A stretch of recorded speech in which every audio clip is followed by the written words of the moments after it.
Hi, this is Dick Morris with the third of my video presentations, and thank you to the 100,000 people who watched the last one about the Declaration of Independence being repealed by Obama surrendering our sovereignty. I'm afraid I have more criticisms of Obama to make. He is just playing into Ahmadinejad's hands in Iran. Ahmadinejad wants more time to be able to build more nuclear weapons to be able to wipe out Israel.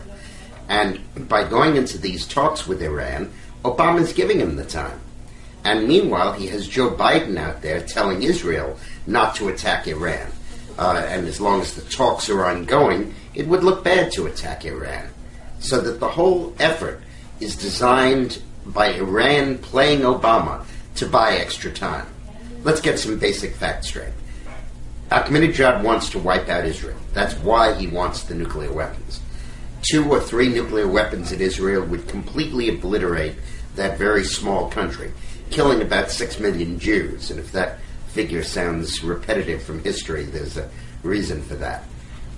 Israel does have the capacity, I'm told, to significantly delay the Iranian nuclear project, probably by 2 or 3 years, by bombing them. And 2 or 3 years delay would be very significant, because with the price of oil going down over the long term, Iran is in very serious economic condition. They need $80 oil to be economically viable, and at $40 or $50 a barrel oil, they simply are not. They're using up their foreign currency reserves at that level. And with a population that's only 41% Farsi, that is 59% other ethnic groups, and very young, very socially diverse, the only way the government can keep social peace is to buy it and pay for it with oil money. So if you can stop Iran from going nuclear for 2 or 3 years, you may be able to stop it, period. The other fact is that Israel probably can attack Iran without bombers, with ballistic missiles.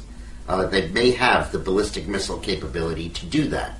And in fact, when Israel attacked that arms convoy on the Sudanese-Egyptian border, 500 or 600 miles away, it was sending a message to Iran that we can hit you. And then when their missile interceptor worked in a test the other day, they were sending another message, which is we could block any retaliation that you would send our way. Now, a lot of people say, why actually go to attack? Why don't you just let Iran develop the bomb and have deterrence hold Iran in check, just like it held Russia in check and China in check? You know, Stalin didn't use the bomb when he had it because of the threat of deterrence. Well, there are 3 things wrong with it. First, for deterrence, you need time to be able to react. And if suicide bombers with nuclear weapons simultaneously explode enough weapons to obliterate the country, there's no time to watch a rocket coming over the horizon and get yourself ready to retaliate. Secondly, you have to someone to retaliate against. And the Iranians aren't going to attack Israel themselves. They'll have one of their terrorist groups do it. So there won't be a clear basis for retaliation. And finally, do you really think Ahmadinejad cares if 20 million of his 60 million people get wiped out in that very large, very sparsely populated country with low density? As far as he's concerned, it's the greater good of the Islamic Empire that matters. So it is very important that Israel be able to act to defend itself in a very limited period of time.